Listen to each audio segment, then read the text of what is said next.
अस्सलाम वालेकुम रहमतुल्लाह। हाँ जी, पिछली क्लास में हम लोगों ने आयनिक बॉन्डिंग और फाजान्स रूल तक कर लिया था।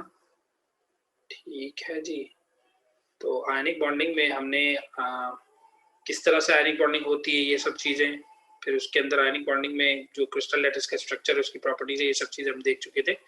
एंड में फाजान्स रूल देखा था। फाजान्स रूल का मतलब ये था कि कोई आयनिक कंपाउंड हो लेकिन उसका कोवेलेंट कैरेक्टर हो, तो कब उसका कोवेलेंट कैरेक्टर हो सकता है, ठीक है, और किन बेसिस पर होता है, ये सब चीज़ें, चार्ज डेंसिटी और आयन पोलराइजेशन, पावर वगैरह, ये सब हमने देख लिया था। आज हमें जो स्टार्ट करना है that is covalent bonding. Covalent bonding क्या होता है? जैसे एक ऑर्डिनरी इसकी डेफिनेशन है कि sharing a pair of electron होता है, ठीक है, शेयर्ड पेयर ऑफ इलेक्ट्रॉन होता है, shared pair of electron among non metals, among non metals, यानी पीरियोडिक टेबल का राइट हैंड साइड। तो इनके अंदर जो बॉन्डिंग होती है वो राइट हैंड साइड की राइट हैंड साइड से ही होती है। फिर इसमें होमो न्यूक्लियर होता है, हेट्रो न्यूक्लियर होता है, यानी होमो का मतलब है कि सेम, हेट्रो का न्यूक्लियर, हेट्रो का मतलब है कि डिफरेंट। जैसे हाइड्रोजन से हाइड्रोजन की बॉन्डिंग होमो में आएगी, नाइट्रोजन ऑक्सीजन की बॉन्डिंग होमो में आएगी, लेकिन इसी तरह नाइट्रोजन से नाइट्रोजन की और ऑक्सीजन से ऑक्सीजन की होमो में आएगी।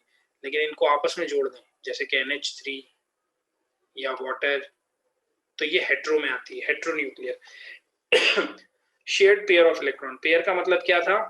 पेयर होता है टू इलेक्ट्रॉन्स को कहते हैं। और हमें ये भी पता है कि अकॉर्डिंग टू दिस शेयरिंग, ये पुरानी बातें सारी, अकॉर्डिंग टू दिस शेयरिंग, अगर एक पेयर शेयर्ड होता है तो एक पेयर को हम सिंगल बॉन्ड कहते हैं, सिंगल बॉन्ड कोवेलेंट में। और अगर दो पेयर्स होते हैं तो फिर हम कहलाते हैं, फिर हम इसको कहते हैं डबल बॉन्ड। सिंगल बॉन्ड को रिप्रेजेंट करने का तरीका, जैसे ए और बी के दरमियान सिंगल बॉन्ड होता है तो ऐसे था, सिंगल बॉन्ड था। डबल बॉन्ड को रिप्रेजेंट करने का तरीका ए डबल बॉन्ड बी होता था, याद है।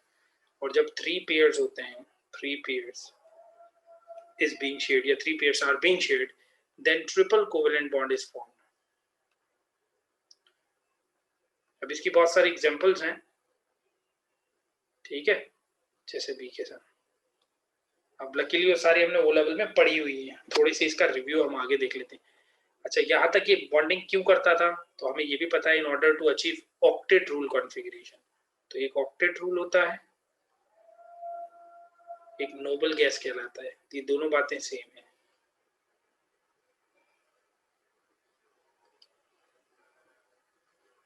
ये दोनों बातें सेम है, नोबल गैस कॉन्फ़िगरेशन या ऑक्टेट रूल कॉन्फ़िगरेशन। अच्छा, एक और चीज होती है टू अचीव स्टेबिलिटी। तो टू अचीव स्टेबिलिटी ये भी ठीक है, ऑक्टेट रूल भी ठीक है, नोबल गैस कॉन्फ़िगरेशन के अकॉर्डिंग ये भी ठीक है। अब हम इसकी वायलेशन भी देखेंगे, इसीलिए ओ लेवल्स के टीचर्स को ए लेवल्स वाले कहते हैं कि आपने जो कुछ पढ़ा था गलत पढ़ा था। अब इस चीज की वायलेशन भी देखेंगे, जब कहीं ऐसा होगा कि नोबल गैस कॉन्फ़िगरेशन फुलफिल नहीं हो रही होगी मगर वो कोवेलेंट बॉन्ड बनाएगा, तो फिर इसकी कुछ थ्योरीज होती हैं कि कोवेलेंट बॉन्ड कैसे बनते हैं। तो आइए जरा थोड़ी सी ये चीजें देख लेते हैं, फिर उसके बाद जो असल कोवेलेंट बॉन्ड की थ्योरीज हैं हम उसकी तरफ चलेंगे। So the first thing is consists a shared pair of electron with one electron being supplied by each other atom.